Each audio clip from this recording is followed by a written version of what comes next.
ये summer transfer window already बहुत ही ज़्यादा क्रेज़ी हो चुका है एंड बहुत सारी चीज़ें ऐसी हैं जो पहली बार आप देख रहे हैं ट्रांसफ़र विंडो में फ़ुटबॉल के। एंड सबसे पहले बात करते हैं एक ऐसे प्लेयर की जो बहुत ही की रहा अपनी टीम को लास्ट सीज़न, अपनी टीम की डिफेंस में, और उस प्लेयर ने मोस्ट ऑफ द मैचेस में अपना हार्ट पुट आउट किया है, टीम को जिताने के लिए लड़ा है and arguably the best centre back in that team.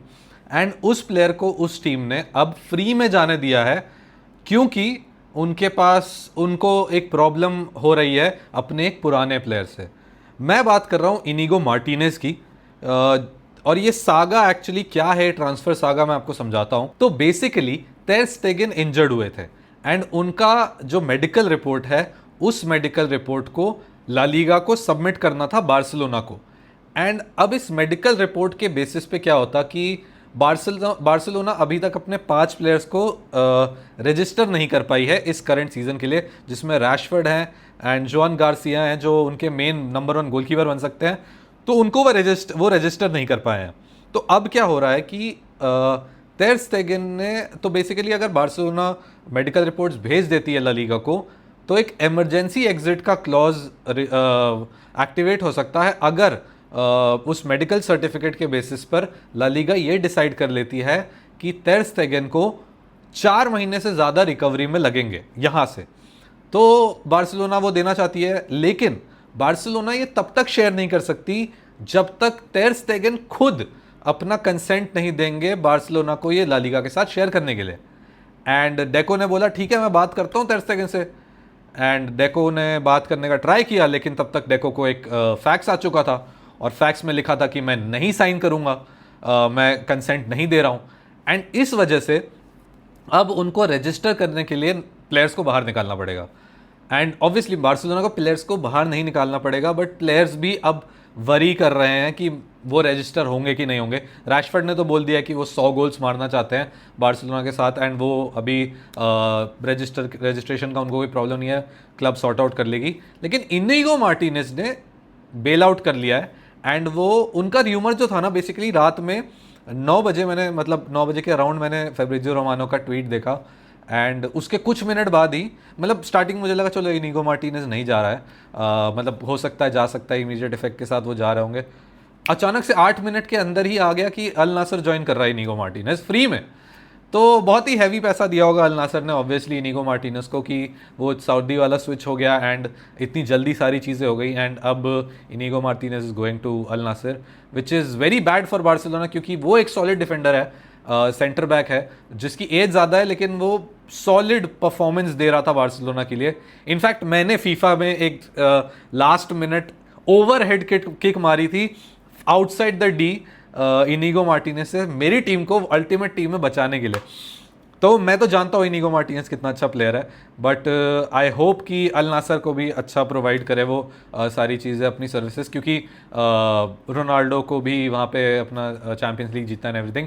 But अब उसके बाद ये भी बात आ जाती है कि बार्सिलोना के लिए अब वो रिप्लेसमेंट क्या होगा, और रिप्लेसमेंट से ज़्यादा अभी कुबारसी और अराहुओ को संभालना पड़ेगा। अराहुओ के अलावा आई एम नॉट श्योर कौन है।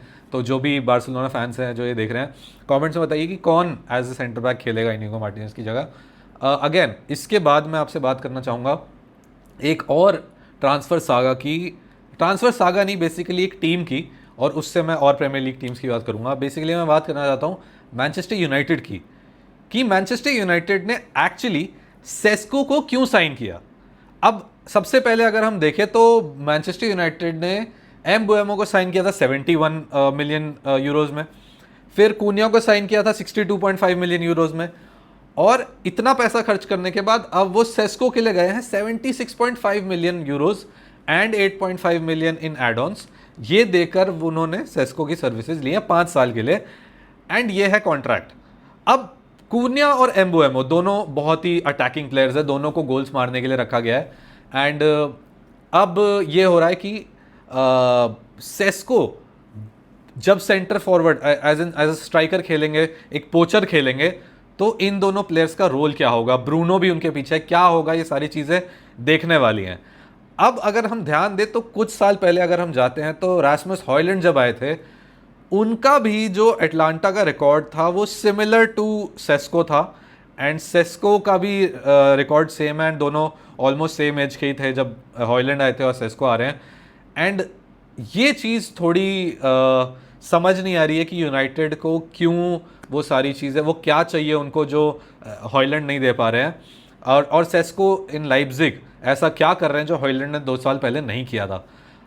ये चीज़ देखने वाली होगी, लेकिन मुझे कहीं ना कहीं लगता है एक लंबा स्ट्राइकर जो हेडर्स एंड एवरीथिंग ले सकता है, जिसको जिसको जो दिखता है कि वो क्लिनिकल भी है, वो लॉन्ग शॉट्स भी मार सकता है, वो हेडर्स ले सकता है, एक out and out full powerful striker है। तो आई होप सेस्को एक अच्छा एडिशन हो यूनाइटेड के लिए। लेकिन अभी यूनाइटेड रुकी नहीं है, यूनाइटेड अभी और साइन करना चाह रही है। अब हम देख ही चुके हैं कि उगारते ने बहुत ज़्यादा उगाड़ा नहीं है यूनाइटेड में आकर, एंड यूनाइटेड को अब एक और सेंटर मिडफील्डर चाहिए। सीडीएम या सीएम दोनों खेल सकते हैं ये वाला जो मिडफील्डर है, और इसका नाम है बलेबा, एंड उसने ब्राइटन के लिए 34 मैचेस खेले थे लास्ट सीज़न। तो आई होप कि अगर यूनाइटेड ये साइन करती है तो ये यूज़फुल हो उनके लिए, क्योंकि टीम एक अच्छी बनती हुई दिख रही है यूनाइटेड की। तो आई होप कि यूनाइटेड अच्छा करे।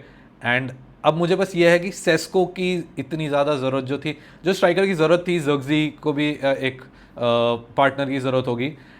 अब पता नहीं ये सारी चीज़ें पैन आउट कैसे होंगी, जैसे जैसे सीज़न स्टार्ट होगा हमें देखने को मिलेगा। लेकिन मैं बहुत ज़्यादा एक्साइटेड हूँ यूनाइटेड को लेकर, क्योंकि यूनाइटेड ने बहुत ज़्यादा अच्छी साइनिंग की है, और अभी बेलेबा भी साइनिंग कर रहे हैं वो। इसके साथ साथ अब आप देखोगे तो शेवेलियर जो हैं, जो पीएसजी के नए गोलकीपर बन गए, उनको 40 मिलियन में साइन किया पीएसजी ने, लुइस एनरिके ने। एंड लुइस एनरिके ने एक बहुत ही बढ़िया चीज़ क्या मतलब एक स्ट्रिक्ट लिमिट लगा दी है।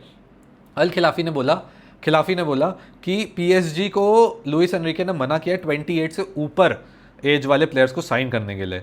तो अब शेवालियर जो है वो नए गोलकीपर बन जाएंगे, तो डोनारूमा खाली हो जा रहे हैं, एंड डोनारूमा को अब मोस्ट प्रोबेबली यूनाइटेड ले सकती है, मे बी कुछ फ़ी के लिए, मे बी फ्री में, मे बी पता नहीं कैसे, बट यूनाइटेड ये सारी चीज़ें कर सकती है। लेकिन मुझे ये समझ नहीं आ रहा है कि जब last season sir Alex Ferguson की सारी चीज़ें कैंसिल कर दी, पुराने प्लेयर्स का वो पेंशन कैंसिल कर दिया, सर जिम रैडक्लिफ ने बोला था कि हमारे यहाँ खाने का पैसा नहीं है, और अब तुम्हारे पास उड़ाने के लिए बहुत पैसा आ गया। गूची के बैग और रोलेक्स की घड़ी और घर और फरारी वरारी लेने लग गए हो तुम, कूनिया वूनिया और सेस्को एस्को। भाई यूनाइटेड को हुआ क्या है? सर जिम रैडक्लिफ ऐसे उड़ाने, स्प्लैशिंग द कैश कहाँ से हो गया है? यहीं पे यूनाइटेड फैंस जो क्या कर रहे हैं, यूनाइटेड फैंस अब टारगेट क्या कर रहे थे, बहुत सारे लोग बोल रहे थे लिवरपूल को कि लिवरपूल ने ज़्यादा खर्चा कर दिया है इन द ट्रांसफर विंडो। लेकिन अब हम लिवरपूल पर आ जाते हैं। लिवरपूल ने क्या किया? लिवरपूल ने एक बहुत स्मार्ट मूव किया। उन्होंने 2 साल से कुछ खरीदा नहीं था, उन्होंने स्प्लैश द कैश कर दिया पूरा। फ्रिम्पोंग ले लिया, 150 मिलियन में वर्ड्स ले लिया, सब ले लिया, ठीक है, कर्केज ले लिया, और अब वो 150 मिलियन के आसपास खर्च करने को रेडी है ईसाक के लिए। मैं बताता हूं ये पैसा क्यों आया, क्यों लिवरपूल ने ये ईसाक को चेज करना स्टार्ट किया, और एक तरीके से यूनाइटेड ने भी लिवरपूल के लिए खराब क्या किया वो भी मैं समझाता हूं। तो ईसाक को लेने के लिए लिवरपूल ने पैसा कहां से बटोरा? उन्होंने पहले 150 मिलियन वर्ड्स के लगाए, फ्रिम्पोंग के लगाए और करकेस के लगाए। फिर उन्होंने सबसे पहले बेच दिया क्वांजा को 40 मिलियन में। क्वांजा को कितने में बेचा था? क्वांजा को बेचा था, मैंने लिख रखा है यहाँ पे, क्वांजा को बेचा था 35 मिलियन में। फिर उन्होंने लुइस डियाज बेचा 75 मिलियन, चूना लगा दिया भाई, बायर्न को चूना लगा दिया भाई फुल। लुइस डियाज 75 मिलियन में, और नूनेज फिर उन्होंने बेच दिया अल हिलाल को, एक और चूना लगा दिया भाई 53 मिलियन में। पूरा चूना लगाने के बाद, सबको चूना लगाने के बाद, अब लिवरपूल के पास नेट ज्यादा खर्चा नहीं है, तो अब उनके पास और पैसा है ईसाक को खरीदने के लिए। और ऑनेस्टली बताऊं, उसके बाद 200-250 मिलियन और है उनके पास खर्चा करने के लिए, क्योंकि उनका प्रॉफिट ही इतना ज्यादा हुआ है पिछले कुछ सालों में। लिवरपूल एकदम टॉप टीम बन चुकी है। तो Liverpool honestly title contenders, favourites fully इस सीजन, ठीक है। लेकिन उनका एक चीज ये है कि मुझे ये समझ नहीं आ रहा, फ्रिम्पोंग को जैसे बताया गया है कि फ्रिम्पोंग को आर्ने स्लॉट ने बैकअप के लिए लिया है, तो अगर इतना पैसा खर्च करके बैकअप ले रहे हैं, तो आई थिंक बहुत ज़्यादा पैसा अभी लिवरपूल के पास है, एंड वो बहुत कुछ कर सकते हैं अभी।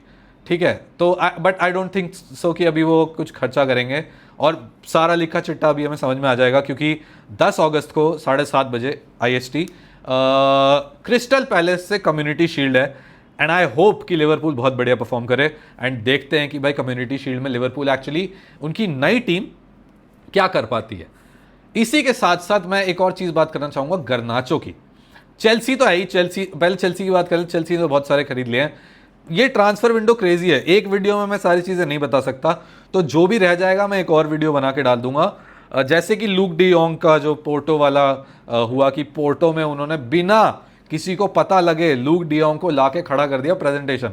आई थिंक फुटबॉल वो मिस करता है, जो भी है ये सारी चीज़ें, कि अचानक से प्लेयर साइनिंग हो जा रही है। मुझे रॉबिन वैन पर्सी का याद था, मैं खुश था भाई जब रॉबिन वैन पर्सी को यूनाइटेड ने लिया था, अचानक से हो गया था तो भाई।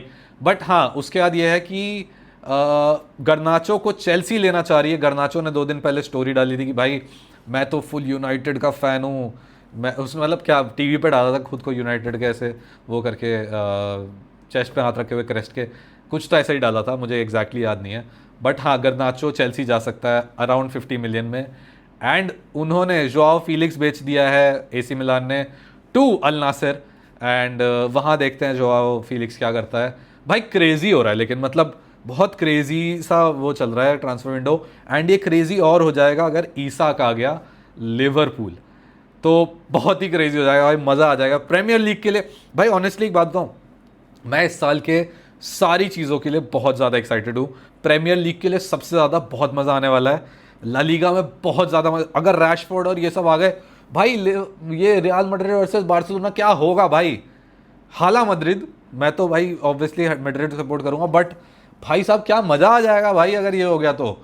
ऊपर से एथलेटिको मैड्रिड साइलेंटली साइन कर करके पता नहीं क्या स्ट्रेंथन कर लिया स्क्वाड अपनी, अलग ही हो गया भाई। और ये इंटर मिलान को भेज दिया भाई, इंटर मायामी को भेज दिया रॉड्रिगो दे पॉल, वो भी एक वीडियो में बात करेंगे क्या चल रहा है भाई।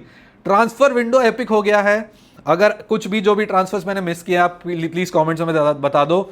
एंड आई होप कि ये ट्रांसफर विंडो के बाद एक बहुत तगड़ा सीजन हमें देखने को मिले, एंड UCL भी बहुत बढ़िया हो।